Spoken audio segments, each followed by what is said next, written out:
배신을 당한다는 것. 너무 마음이 아픕니다. 여러분도 인생을 살아오면서 크고 작은 배신을 당한 경험이 있으실 텐데요. 절친한 친구나 가족처럼 가까운 사이에서 배신을 당하기도 합니다. 운이 나빴네라는 말을 할 수도 있지만 속상한 마음은 어쩔 수가 없습니다. 내가 잘 나갈 때는 주변에 많은 사람이 나에게 호의적이지만 나의 상황이 안 좋아지면 등을 돌려버리는 경우도 있습니다. 내가 신뢰를 한 사람에게 배신을 당하면 정말 사람이 무섭습니다. 그리고 사람을 신뢰하기가 쉽지가 않지요. 내가 잘해줘봤자 또 나를 배신하진 않을까? 걱정과 두려움이 앞서게 됩니다. 그런데 이러다가 정말 소중하고 나와 잘 맞는 인연도 놓치게 된다면 얼마나 안타까울까요? 이렇게 배신할 사람을 미리 알아볼 수 있다면 우리가 인연을 맺지는 않았을 수도 있을 텐데요. 하지만 사실 배신할 사람을 아예 피하기는 어려울 것입니다. 이것은 우리 삶에서 예측하지 못하는 사고와도 같은 일이니까요. 그러나 배신할 사람들에게서는 미리 징조가 보이는 경우가 종종 있습니다. 그래서 우리가 이런 것들을 알고 나서 조심한다면 우리의 인생에서 조금 덜 상처받고 인간관계에서의 운이 따르는 사람으로 살아갈 수 있지 않을까요? 마치 예방주사를 맞아서 미리 관리를 하는 것처럼요. 그렇다면 배신할 사람을 어떻게 구분해야 할까요? 오늘은 책 속 지혜를 통해 이런 사람들을 구별하고 더 나아가 내가 어떻게 대처를 하는 것이 좋을지 알아보겠습니다. 여러분의 구독과 좋아요, 알림 설정은 항상 큰 힘이 됩니다. 배신자는 독사와 같다. 독사는 한 방울의 독으로 사람을 죽일 수 있다. 배신자도 마찬가지이다. 그들은 사람의 마음에 깊이 상처 입힐 수 있다. 배신자의 언행으로 사람의 영혼을 죽일 수 있다. 또한 독사는 아름다운 꼬리를 가지고 있지만 그 꼬리에는 치명적인 독이 있다. 배신자도 마찬가지이다. 겉모습이 아름답거나 오래 봐온 가까이 사이여도 사람을 해칠 수 있는 독을 가지고 있다. 배신은 칼로 찌르는 것과 같아 깊은 상처를 남긴다. 생각해보면 사실 배신은 누구에게나 일어날 수 있는 일이다. 우리 주위에도 배신을 당해 아파하는 사람을 본 적 있을 것이다.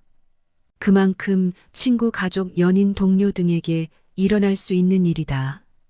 의심이 가는 행동을 하거나 거짓말을 밥 먹듯이 하는 사람은 배신을 할 가능성이 높다.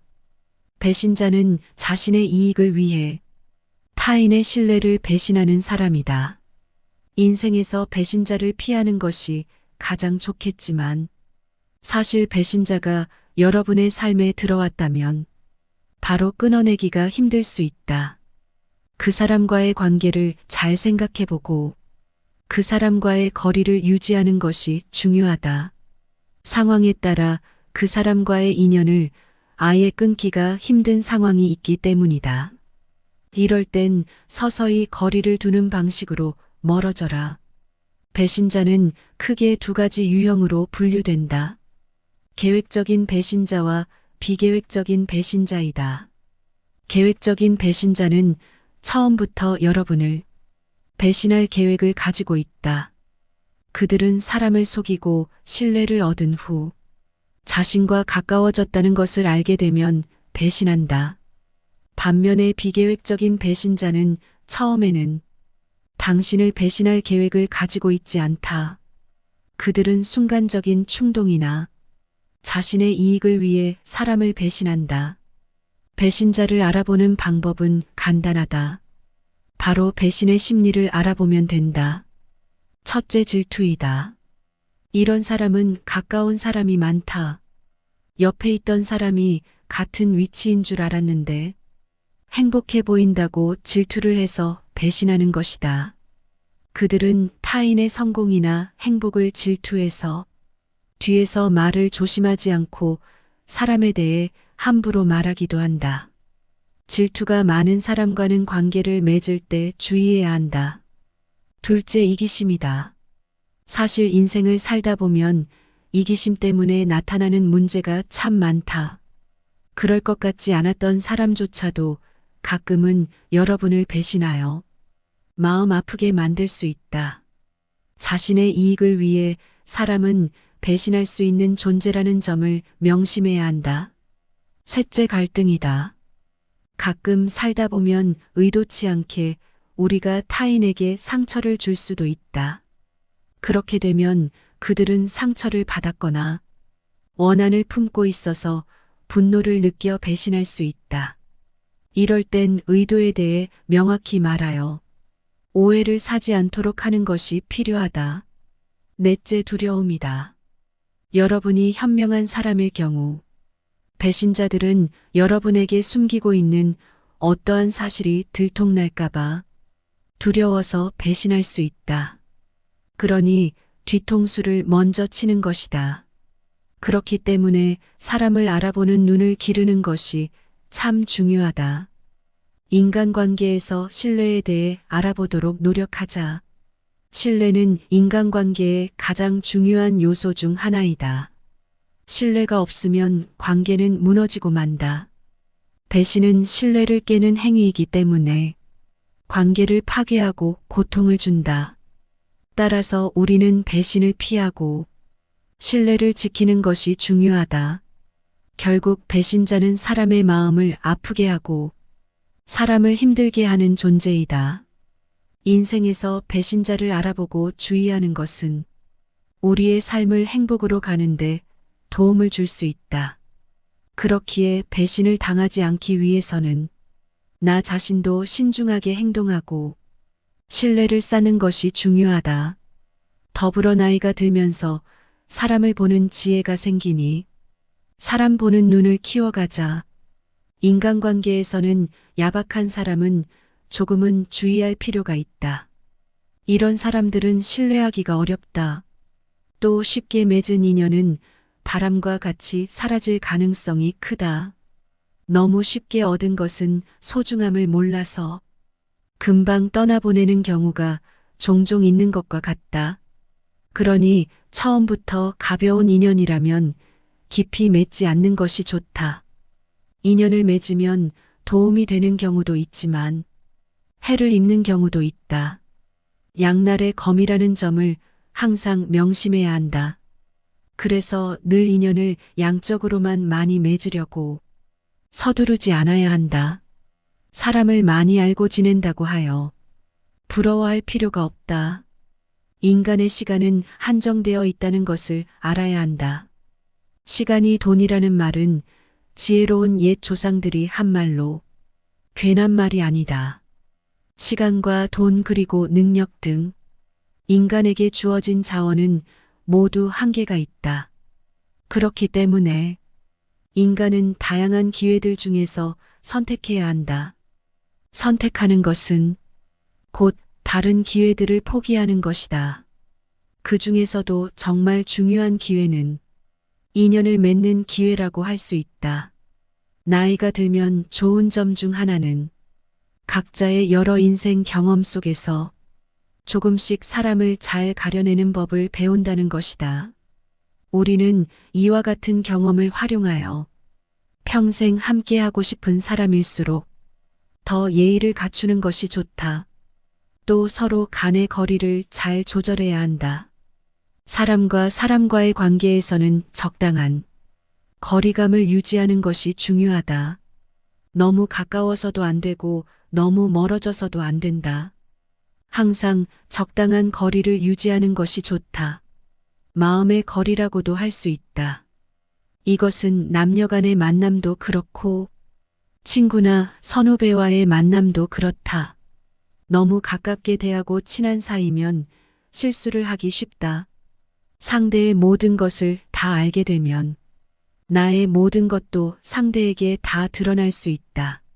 서로의 모든 것을 알게 되어 좋은 점도 있겠지만 상대의 단점이나 비밀까지 다 알게 되면 좋지 않은 일이 더 많아질 수 있다. 사람은 서로에 대해서 조금씩은 모르는 게 오히려 좋다. 상처는 멀리 있는 사람이 아니라 가까운 사람에게서 주로 생기니 말이다. 그렇다면 우리의 마음가짐을 어떻게 다루어야 할까? 책관계의 내공에서는 나쁜 인간관계는 계속 참아서는 안 된다고 한다. 좋은 인간관계는 삶을 풍요롭게 한다. 내가 모든 면에서 부족한 사람일지라도 주변에 좋은 관계가 그물처럼 탄탄히 엮여 있으면 소위 묻어가는 수가 생긴다.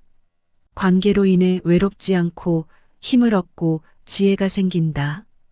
그런데 반대로 나쁜 관계를 맺으면 나도 모르는 사이에 기운이 소진되고 심리적으로 피폐해지며 직접적으로 나쁜 영향을 미친다.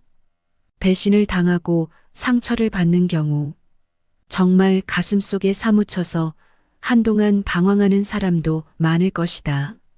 나쁜 인간관계인 것을 알았다면 우리는 이제 슬기롭게 끊어내야 한다. 그것을 꼭 참아서 병이 되고 일이 꼬이고 삶이 팍팍해지기도 한다. 그렇다면 어떻게 해야 나쁜 관계를 피할 수 있을까? 나쁜 관계를 만드는 사람들의 유형을 알고 경계하는 것도 방법이다. 대체로 이런 사람들을 가까이 하면 나쁜 관계가 되기 쉽다. 매사에 부정적인 사람. 일단 매사에 부정적인 사고를 가진 사람들과는 나쁜 관계가 되기 쉽다. 배신하는 사람의 심리와 비슷한 마음을 가진 자들이 많다. 예를 들어 아들이 원하는 대학에 합격해서 친구들과 축하하는 자리를 마련했다. 그러나 축하한다는 친구의 말을 감사히 받지 않고 부정적인 말을 습관처럼 하는 사람들이 있다. 그런 대학 나와서 취직이나 하겠냐? 이건 자식을 향해 악담한 것과 마찬가지다. 또 오랜만에 만난 친구에게 장사도 안 되고 애들은 속 썩이고 가족은 아프다고 빌빌대고 내가 죽지 못해 산다. 이렇게 말하는 사람은 그야말로 부정적인 사고를 하는 사람의 전형이라고 할 수 있다. 나쁜 결과를 늘 개척하며 좋은 일이 있을 때조차 그것이 얼마나 지속될지 부정적으로 생각하는 사람들과는 나쁜 관계가 될 확률이 높다. 부정적인 생각을 가진 사람은 습관적으로 다른 사람과 비교하는 데에 능하다. 늘 필요 이상의 질투에 사로잡힌 은유형이라 함께하면 나도 모르게 질투의 대상이 되기 쉽다. 타인의 이야기를 안 듣는 사람은 상대하지 마라. 타인의 말에 집중하지 못하는 사람과도 나쁜 관계가 될 확률이 높다. 모임에서 가만히 보면 자신이 말할 때를 제외하고 남이 이야기하는 시간에는 늘 딴짓을 하는 사람들이 있다. 남의 이야기는 관심과 흥미가 없어 그 시간을 버티기가 지루하고 힘든 것이다. 이것은 타인에 대한 존중이 없는 태도이다. 어떤 사람이 이런 사람인지 알고 싶다면 사람을 만났을 때 자신의 이야기할 때만 신났다가 다른 이가 이야기할 때에는 전혀 관심 없는 얼굴을 하는지를 떠올려 보라. 떠오르는 얼굴이 있다면 그와의 관계를 한번 되짚어 볼 필요가 있다. 나와 맞지 않는 사람과는 굳이 인연을 이어나갈 필요가 없다. 명백히 나쁜 인간관계보다는 나와 맞지 않는 사람들과의 관계가 훨씬 더 많다. 사람 사이의 일을 어떻게 자로 잰 듯 나쁘다 좋다 판단할 수 있을까? 그러니 그저 나와 맞느냐 맞지 않느냐로 구분하는 것이 훨씬 현실적이다. 합이 맞지 않으면 서로 시너지가 생기지 않고 좋은 영향을 주고 받지 못하니 결과가 좋을 리 없다. 결국 심하게 맞지 않는 관계는 나쁜 관계가 되는 셈이다. 인생은 생각대로 되지 않는 일투성이다. 이 관계는 내게 맞지 않은 말처럼 나쁘다 싶으면 멀찌감치 떨어져 있거나 안 보면 그만이다. 회사를 그만둘 수도 있고 친구와 손절할 수도 있다. 하지만 새로운 환경으로 바꾼다 하더라도 정도의 차이만 있을 뿐 맞지 않는 사람이나 나쁜 관계는 많든 적든 또 생기기 마련이다. 게다가 웬만한 노력으로는 타인의 생각과 행동을 바꾸기 어렵다. 그러니 어떻게 하면 내가 더 편한 관계를 주도해서 더 좋은 관계를 만들지에 대해 집중하자. 맞지 않는 관계를 굳이 맞는 관계로 만들려는 노력에 지나친 에너지를 쏟지 않아야 한다. 오히려 상대를 변화시키겠다고 갈등을 일으키면서 소모되는 에너지를 아껴서 나 자신에게 집중하는 것이 이득이다. 어떻게 하면 내가 원하는 바를 이룰까에 집중하는 것이 현실적이다. 착하지만 만만해 보이지 않는 법. 배신을 당하거나 뒤통수를 맞거나 혹은 무례한 사람들에게 무시를 받았던 경험이 있는가? 이러면 내가 만만한가? 하는 생각이 들 것이다. 여러분도 이런 경험이 있으실 것이다. 가만히 있으니까 가만히로 보이나? 때때로 이렇게 불쑥 우라가 치밀 때가 있다. 유독 사람들이 나만 만만하게 보는 것 같아 고민이라는 사람이 적지 않다. 어리다고 해서 만만해 보이는 것도 아니다. 나이를 가리지 않는다. 애석하게도 만만하게 보이는 사람들에게는 함부로 대하는 사람이 참 많다. 이렇게 다른 사람이 나를 만만하게 보는 것 같으면 자존감이 떨어진다. 그렇다고 나쁜 사람으로 보이라는 뜻이 아니다. 타인을 상처 주고 악인을 자처해선 안 된다. 그러나 좋은 사람이지만 결코 만만하게 대할 수 없는 사람이 있지 않은가. 최소한의 존중을 받으려면 만만하게 보이지 않아야 한다. 어떻게 하면 만만하게 보이지 않을까? 우선 말투를 교정해보자. 정확하게 말하는 습관을 들여보자.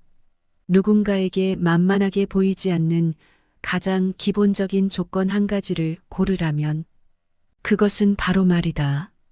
우물거리거나 말을 정확하게 하지 않으면 만만하게 봐도 된다고 허락해주는 꼴이다. 보통 애매하게 말하는 사람들의 특징은 자신감이 없다. 스스로 자신이 없으니 어중간하게 모호하게 끝을 흐리며 자신도 무슨 뜻인지 정확히 모르는 말을 한다.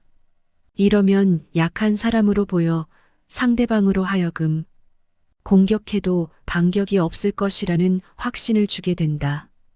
정확하게 말하는 기본기 중 하나는 일단 결론부터 정확하게 말하는 것이다.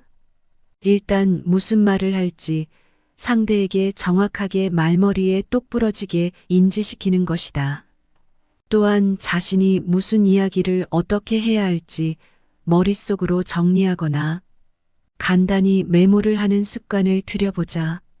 이렇게 하여 논리적으로 군더더기 없이 이야기하는 사람은 절대 남이 만만하게 볼 수 없다. 보고를 하거나 일을 할 때 논리적으로 쓸데없는 부사나 형용사보다는 숫자 중심으로 정확히 이야기하는 버릇을 갖추면 저절로 자신감이 붙는다. 반대로 자신 없는 태도를 말한다면 공격할 기회를 주는 것이나 다름없다. 애매모호한 부분을 걸러내는 습관을 들이자. 사회에는 예상치 못한 복병들이 항상 숨어 있다. 못된 사람들이 화살을 날리거나 나를 공격하는 복병이 있는 게 어쩌면 당연하다. 내가 뭘 잘못하지 않아도 그런 사람들은 나타나기 마련인데 중요한 건 늘 방어할 준비가 되어 있어야 한다는 것이다. 누군가와 이야기하다가 정확한 뜻이 이해되지 않을 때 그런가 보다 하고 넘기면 만만히 볼 수 있다. 지금 말씀하신 게 이런 말씀이죠? 라며 서로 오해가 없도록 핵심을 요약해서 확인하는 습관이 바로 애매모호한 부분을 자동으로 걸러내는 좋은 습관이다. 그리고 특히 비즈니스를 하는 경우에는 대화를 나눈 후 반드시 메일이나 문자를 통해 주요 내용을 증빙으로 남기는 것이 좋다. 후에 엉뚱한 소리를 하는 무례한 사람들을 방어하기 위해서다. 자신의 의견을 제 의견은 이라는 시작으로 정확히 전달하는 것도 좋다. 말꼬리를 흘리며 저야 뭐 그냥 이라고 중얼거리면 만만히 봐도 된다는 면죄부를 주는 꼴이다.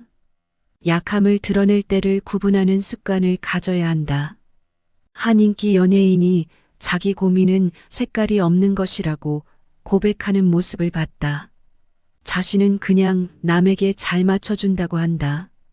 이런 유형은 마음이 약해서 상대를 지나치게 배려한다. 일과 감정을 잘 구분하지 못하기도 한다. 이런 사람은 착한 사람에게는 고마운 사람이라는 이미지를 주지만 그렇지 않은 사람에게는 만만한 이미지를 주기 쉽다. 그런 사람들은 빈틈이나 약점을 보일수록 기회를 노려 무례하게 굴거나 공격하기도 한다. 상대를 배려하고 돕는 정성을 하루아침에 고치지는 못하지만 나의 약한 마음은 좋은 상대에게만 선별적으로 드러내야 스스로를 지킬 수 있다. 부당한 행동에 제대로 반응하는 습관. 누군가 무리하게 말하면 무안해서 혹은 화내면 분위기가 어색해질까봐 그냥 아무렇지도 않은 듯 웃어 넘기는 경우가 있다. 위아래로 사람을 훑어가며 그런 옷은 대체 어디서 구하는 거야? 라며 실실 웃으며 꼽주는 선배나 야근시키는 게 도와주는 거 아니야? 남친도 없고 남편도 없는데 라는 직장 상사에게 어떻게 대처해야 할까? 웃지 않고 많이 쳐다보는 침묵으로 항의하던지 지금 말씀 대단히 무리했던 거 아시죠? 라고 말해준다면 아마 다음부터 그런 식의 부당함은 당하지 않을 확률이 높다. 자신이나 남이 무안할까봐 그냥 참고 웃어넘기는 습관은 오늘부터 버려야 한다. 공격적이진 않으나 부당한 행동에는 제대로 짚어 반응하기. 이것이 바로 만만히 보이지 않는 또 다른 방법이다. 무리한 요구에 당당해지는 습관을 들이자. 무리한 부탁을 당당하게 하는 사람에게 당당하게 거절하는 것이 쉽지는 않다. 그러나 연습하면 점점 익숙해진다. 때를 쓰든 말도 안 되는 부탁을 하면서 좀 해주는 게 뭐가 어려워 우리 사이에 라고 하면 우리 사이가 무슨 사이인데 라고 묻듯 두 눈을 동그랗게 뜨고 놀란 얼굴로 거절해야 한다. 다 그런 거지 돕고 살자라고 하면 원칙이 아니니 도와줄 수 없다고 웃으며 거절해야 두고두고 후회하지 않는다. 원칙이 아닌 무리한 요구를 들어주면 다음번에 안 들어줄 경우 지난번은 되고 왜 이번에는 안 되냐고 얼굴 붉히며 당신을 공격할 것이 틀림없다. 만약 이번에는 왜 안 해주려고 하냐고 말하면 죄송하다고 얼굴 붉힐 필요 없다. 지난번은 지난번이고 이번은 이번이라고 위축되지 말고 당당히 말해야 한다. 무리하거나 상식에 어긋나는 요구는 항상 당당하게 거절하는 연습이 필요하다. 자신의 미래를 교정하자.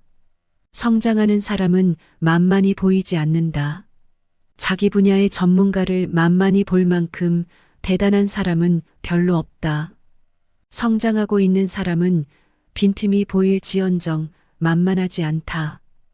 허술하면서도 매력 있는 사람들은 실력 있는 사람들이다. 실력 없으면서 허술한 건 그냥 단점이고 만만해 보이는 원인이다. 예를 들어 유명 연예인이나 과학자, 스포츠 스타 등 그 분야에서 정상을 찍은 사람들이 허당 짓을 하면 매력이라고 한다. 서툴고 실수해도 다 인정하고 재미있어 한다. 유명 소설가가 저는 돈 계산을 잘 못해요. 숫자, 개념이 없어요. 라고 한들 누가 만만히 보는가. 그렇기 때문에 만만히 보이지 않으려면 끊임없이 자기 실력을 키우고 성장하는데 초점을 맞춰야 한다. 많은 사람이 일에서 오는 스트레스 때문에 힘들다고 한다. 그러나 자기 분야에 관해 점점 더 깊이 알게 되고 성장하면 최소한 업무에 관한 스트레스는 줄어든다. 노력 없이 힘들다고 말하면 답이 없다. 자기 자신을 방어할 힘을 스스로 키우지 않으면서 나를 만만히 보는 사람들을 비난하기만 한다고 해결되는 것은 아무것도 없다. 무시당하지 않을 만큼, 만만하게 보이지 않을 만큼 스스로 성장하기 위해 지금 무엇을 하고 있는지 뼈아프게 되새겨봐야 할 일이다. 어제보다 나은 내가 되기 위해 항상 노력하는 사람은 만만해 보이지 않는다. 그들은 언제나 깨어있기 때문이다. 나를 싫어하는 사람에게 쿨하게 대처하는 그릇을 키우자. 세상 모든 사람이 나를 좋아할 수 없다는 걸 머리는 알면서도 막상 나를 싫어하는 사람을 보면 신경이 쓰인다. 또 나한테 왜 그러는지 화가 나기도 한다. 사람마다 정도의 차이가 있기는 하다. 드물긴 하지만 그런가 보다 하거나 그러거나 말거나 무심한 철사줄 마냥 튼튼한 사람도 있다. 그러나 반대로 남이 나를 싫어하는 걸 신경 쓰다 못해 몸과 마음이 지나치게 피폐해지는 사람도 있다. 성공한 사람들을 보면 주로 멘탈이 튼튼하다. 자존감은 필요 이상으로 높고 나를 싫어하는 사람에 대해서도 그다지 신경을 쓰지 않는다. 천성 덕분만은 아닐 것이다. 절대적인 경쟁 환경에서 악착같이 버텨온 경험이 가장 크다.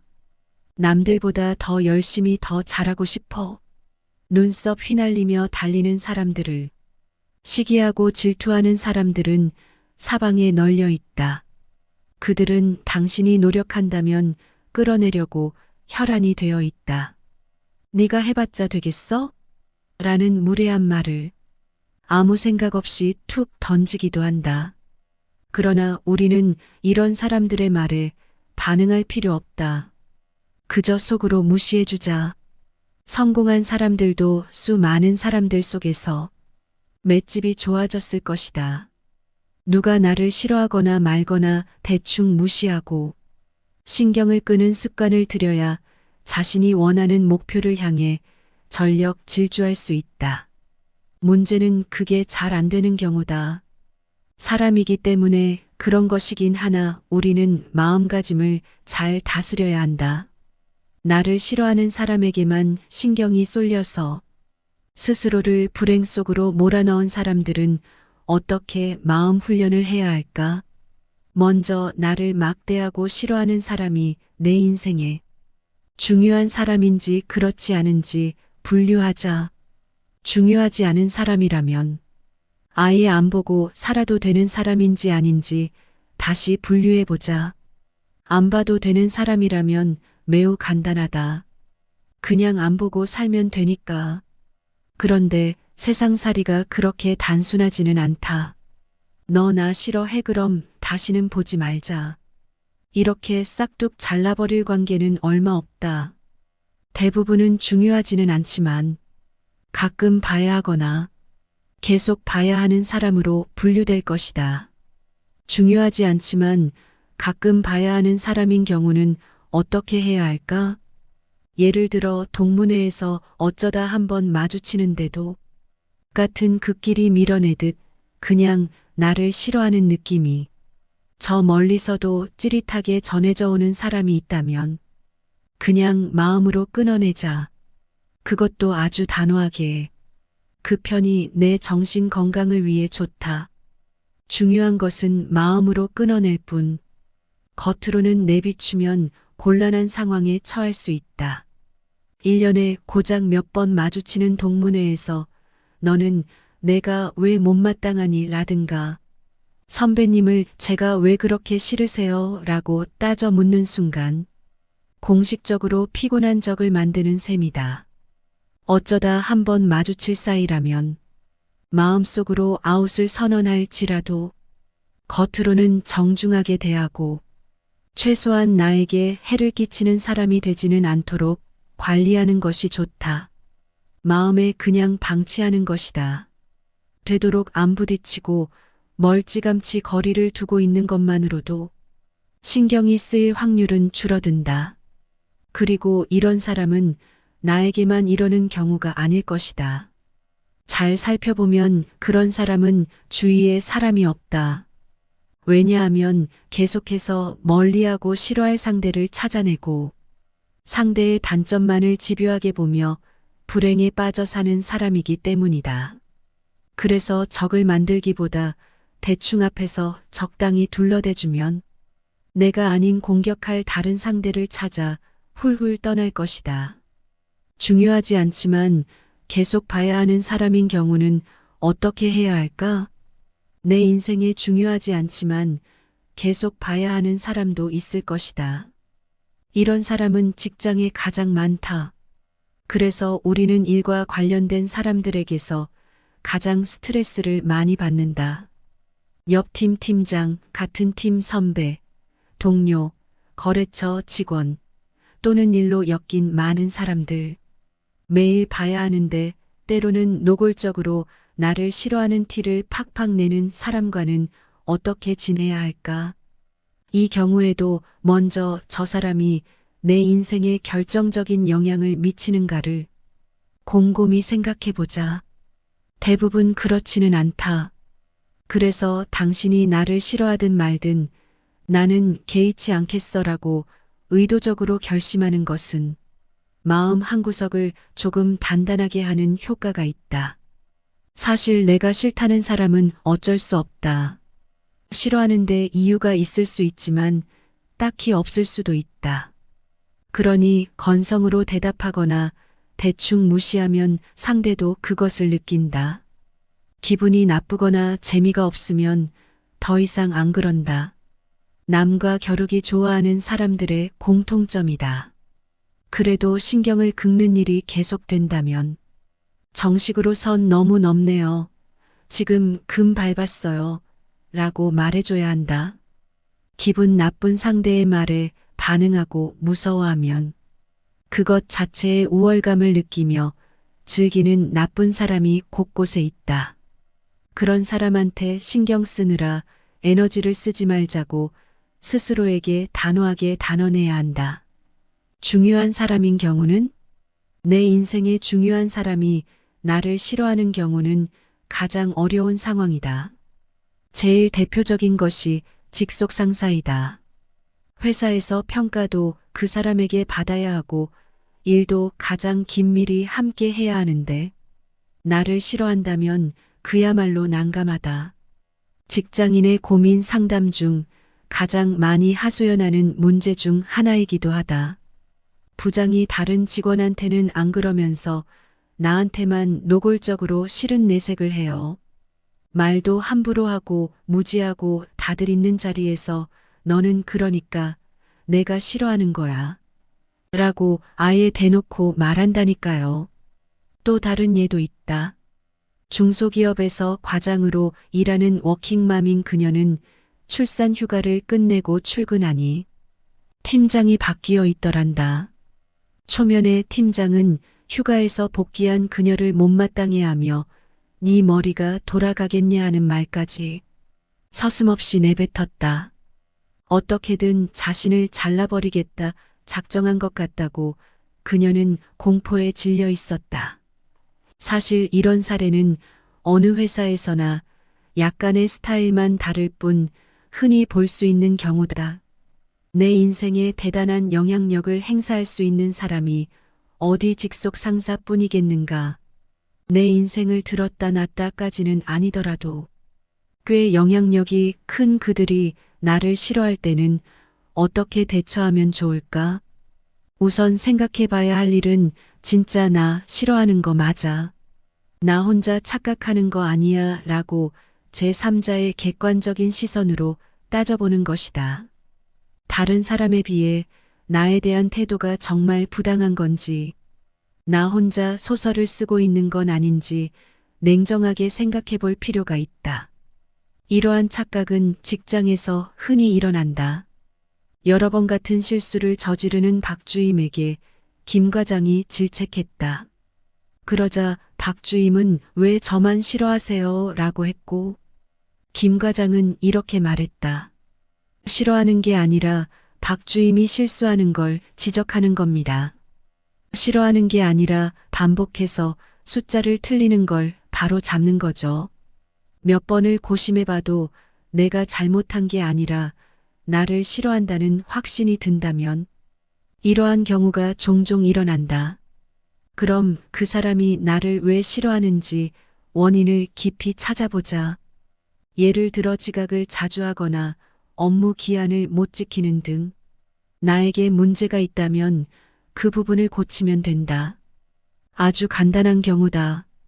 정 모르겠으면 객관적으로 알려줄 동료에게 질문해 보는 것도 좋다. 싫어할 타당한 이유가 도무지 없다면 다음 단계로 넘어가자. 그 사람에게 면담을 요청하는 것이다. 어디가 마음에 안 드는지 말해주면 고치겠다고 담담히 말하며 자신의 상황을 설명하는 것도 좋다. 인격적인 모욕을 느껴 심신이 힘들다거나 남들 앞에서 그런 식으로 망신을 주는 일은 멈춰달라는 등의 말을 하는 건 나의 당당한 권리다. 직장에서 부당하게 나를 싫어하는 상사에게는 경고의 메시지를 날릴 수도 있다. 면담한 사실과 그 내용을 메일로 증빙을 남기는 것이다. 나는 당신의 부당함에도 최선을 다해 관계를 회복하려고 노력했다는 증거를 남기면 상대를 충분히 긴장하게 만들 수 있고 부당한 처사를 멈추게 하는 효과가 있다. 마지막으로 면담했는데도 상황이 바뀌지 않는다면 이 관계도 영원하지는 않다는 생각을 해보자. 말이 통하지 않는 사람을 만나 시련을 겪는 과정을 나의 인생을 더 좋게 만들도록 단련하는 방법이라고 스스로 위로하는 것이다. 저런 사람을 극복하면 나는 훨씬 성숙해지겠지라며 상황을 내 쪽으로 유리하게 마음을 변주해 보자. 직장 상사가 아니라도 마찬가지다. 내 인생에서 계속 봐야 하는 중요한 사람인데 나를 싫어한다면 그 또한 어쩔 수 없다고 생각하자. 나를 좋아하게 만드느라 지나치게 애쓸 것도 없으니 여기서 설명한 단계를 하나씩 밟아가되 지나친 에너지를 쓰지는 말자. 내가 틀린 게 아니라 그저 그 사람과 나는 참 많이 다른가 보다 생각해보자. 힘들게 메인 마음을 이런 방식으로 풀어놓는 것은 나를 보호하는 또 하나의 지혜이다. 나이가 들면 인간관계를 정리해라 전부. 결국에는 혼자라는 것. 참으로 아이러니한 일이지만 인생은 각자 사는 것이다. 그래서 사람들과의 만남은 이왕이면 단조로울수록 인생은 풍요로워진다. 인간관계를 관리한답시고 아무리 많은 만남을 가져봤자 내가 힘들고 지친다면 그것은 내 자신이 휘둘리는 것이다. 자신이 휘둘린다면 아무 의미도 없다. 타인이 나에 대해 어떻게 생각할까 하며 그들의 시선에 맞춰 행동하고 그들의 평가에 일일비하는 것은 관계 설정에 오류가 있다는 뜻이다. 그래서 주변에 사람이 많다는 것으로 잘 살아왔다고 우쭐할 일도 친구가 별로 없다는 것 때문에 부끄러워할 일도 아니다. 그저 나다운 인간관계를 잘 꾸리고 나 자신에게 집중하는 것으로 균형을 잡으면 된다. 그러기 위해서는 무엇보다 흐트러져 있거나 헝클어진 관계를 정리하는 작업을 먼저 해보자. 타인의 말과 평가가 내 인생 전체를 지배하고 흔들게 내버려 두지 않으려면 남의 시선으로부터 자유롭고 가벼워져야 한다. 인간관계도 어쩌다 한 번씩 정리해서 마음의 공간을 넓혀야 하는 셈이다. 비워야 채워진다. 힘들고 지쳤던 과거를 비워내야 새롭고 좋은 인연들이 나에게 다가온다. 내 자존감을 빼앗아가고 배신하는 사람들은 특히나 정리 대상이다. 친하다고 생각했는데 나 잘 되는 꼴을 못 보는 친구, 혹은 어떤 도전을 한다고 말하니 무시하는 동료들도 마찬가지다. 시도 때도 없이 무례한 사람은 말할 것도 없다. 다 끊고 살 수 없는 상황이라면 마음으로 거리를 멀리하는 방법도 있다. 인간관계를 잘 유지하는 데 앞서 기본이 되는 것은 관계는 어떻게 정리하는 것이 좋은가이다. 다양한 인생의 지혜가 진주알이라면 그것을 하나로 꿰어 예쁜 목걸이를 만드는 끈이 바로 인간관계의 정리라고 할 수 있다. 아무리 인간관계 처세술에 능통하더라도 내 인생에 부정적인 영향을 끼치는 사람과의 관계는 정리하는 작업이 더 우선이다. 그래야 관계의 기술이 내 인생을 근사하게 빛내주는 스포트라이트가 되는 순간이 완성된다. 난이도가 너무 높은 처세술에 몰입해서 너무 애쓰지 않아도 된다. 주변에 좋은 사람이 없다면 싹 다 정리해도 된다. 좋지 않은 사람이라도 없는 것보다는 낫겠지 싶어서 불행하게 엮여 지내는 것보다 외롭지만 혼자 있는 것도 괜찮다. 왜냐하면 내가 행복해야 한다. 나의 심신이 안정되어야 한다. 내가 행복하면 좋은 사람이 다시 하나둘 나에게 생겨날 것이다. 부디 나와 멀어질 인연들을 구분하셔서 복을 빼앗기지 말고 운을 나가게 하는 사람을 멀리하여 좋은 인복을 누리시길 바랍니다. 항상 여러분들의 인생에 좋은 운이 찾아오길 기원하겠습니다.